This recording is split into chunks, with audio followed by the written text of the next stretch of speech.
AlohaTimTim here. Welcome back to Legends of Runeterra. Today we're going to look at Bannerman Midrange. Now, it's kind of my changed up version of Midrange. I only changed 2 cards, but still. It's one of the top 3 decks at the moment. As you can see, it has a very low cost. It's like running 1s to 3s. You only have a few high-end spells, or high-end cost stuff. 5 champs. Because I took out 1 Garen. Because it usually runs 3 Garens, 3 Fioras, and then you have 8 spells. Alright, so let's check it out.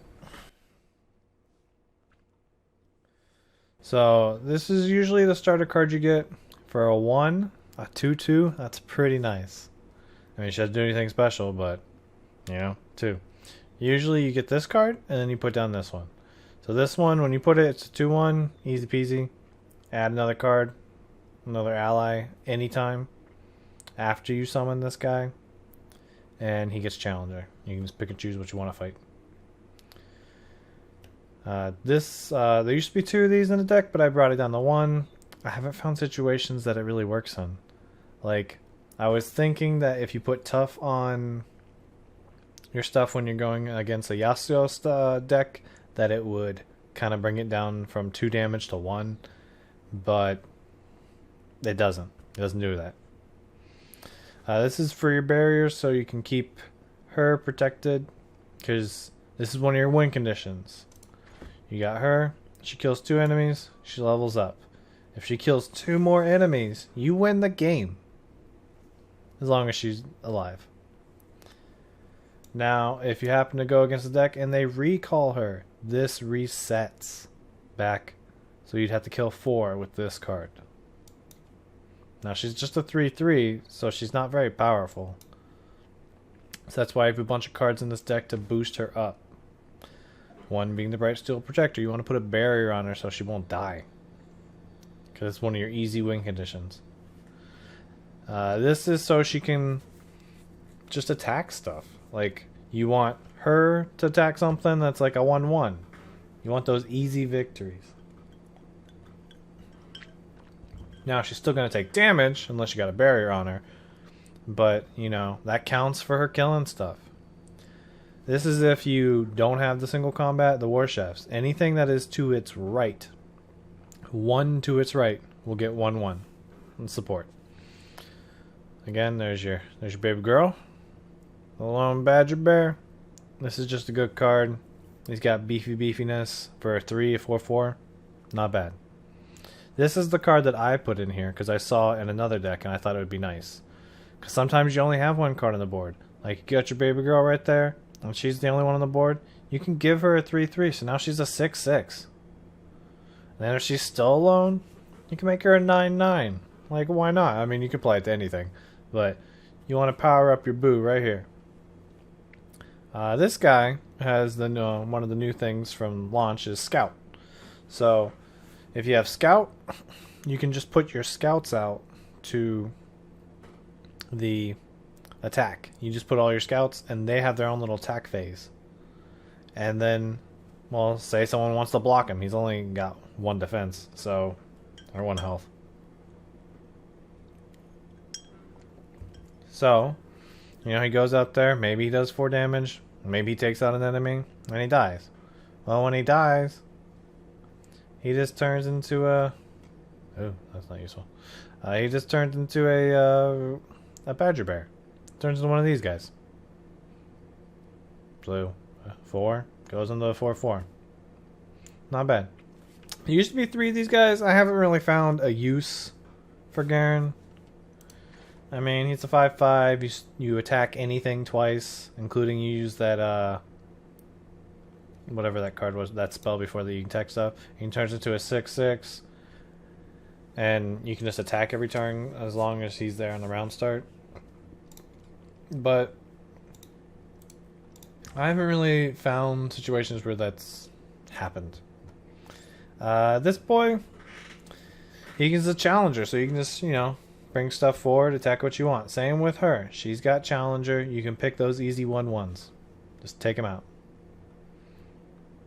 This one, She's usually your end game. So you got your board full. Oh, we forgot about the Bannerman. So you get your board full, and she gives everything 1/1 and fearsome as long as you're attacking. Compared to the Vanguard, that when you put him down, he gives all your allies 1/1. So you can turn her into a 4/4. You can make him a 6/6. You know, you can just beef up your board. That's why there's 3 of them. Just beef everybody up. You get this boy down, and you get some more chefs. And this girl, she's going to be attacking good. Heck, maybe you can put a standalone on her. And then our last one is Unyielding Spirit. If you find that baby girl here is dying too much, this is the card you want to put on her. Because she won't die. And she can't take damage. She can kill anything she wants. Eventually. Because she's still got challengers. She could pick and choose those easy peasy ones. The only thing that gets rid of this... Actually, no, I've gone against a match where if someone recalls your unit, this still sticks on that unit. And you just got to put it back down. Alright, so let's see what a match will be. Alright, so we're going against an AI deck just because I want to show you how the deck runs. Apparently it's going to be very similar to my deck. So, this is a pretty okay hand. You got a starter, you got a beef up girl. If one of these dies, you got to stand alone, and you got this one that gives everybody boost. So that's a pretty decent hand. Now you want to see Fiora come out, but if you don't, she'll be there eventually. Now one issue I do find with this deck is there is no draw engine. You're just based upon the luck of what you got in there.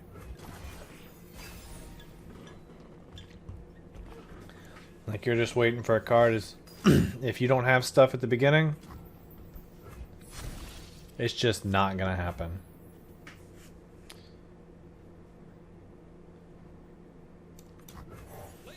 And that's what I find. We're just gonna take this damage.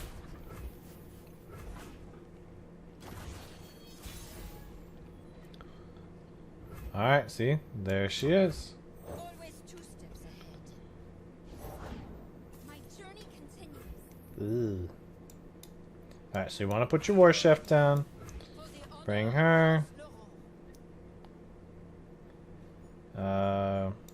Pick either one of these because she's going to be a 4/4. And we'll attack. We'll see what he blocks. So he blocks the chef. Alright, so she's got 1. 3 more to go. But she's only got 1 health, so... Not looking great. By my honor, you must die. Let's see what we can do here. We can put a barrier on her. Then we can single combat the other... Well...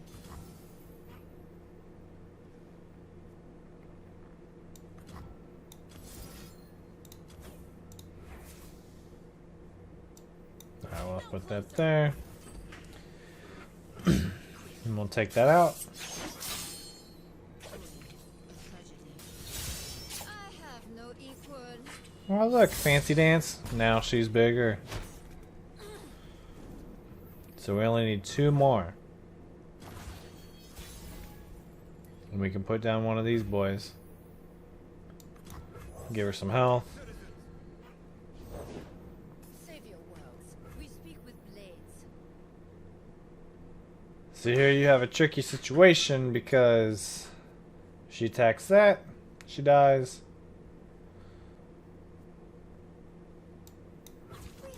So we'll put up these 2, see if they block.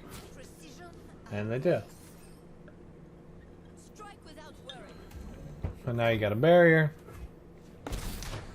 But, you know, free damage. They're doing the same thing I am. She has 3 left, I have 2 left. Still so much to learn. So we can beef her up again. Lift our spirits.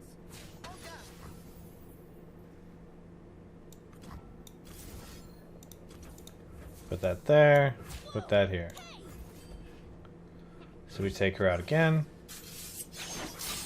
Protect House Law. And now we only have one left. My story ends. Easy peasy. My turn.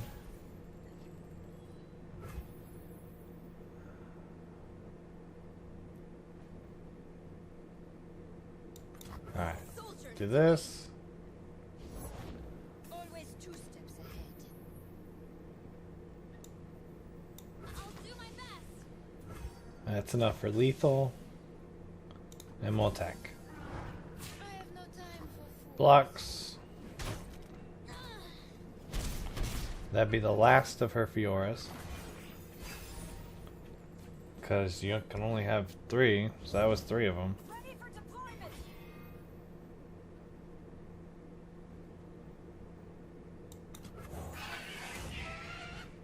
Taste steel. Alright, sacrifice. No regrets. Okay. My turn. I got 3 left. You got 17. Easy. Easy money. Alright. So I put down these guys because in case they put something down and you want to get that lethal, you can just challenge them up. But easy victory. And that's how you do it. See, I had 2 win conditions there. I could have A, destroyed the core, Nexus, or B, you win with Fiora because she only had 1 left. So this deck gives you multiple choices to, how you want to win. You can do for long game. Sometimes you play against like a Frostbite deck. If you run against an Ash deck, I find, or a stun heavy deck, I find this deck doesn't do well, just because it just kills your power, and it'll Frostbite stuff, and then they run in the Nivea, so anything that was frostbitten is like dead, and you're like, well, great. So, hope you enjoyed. See you next time.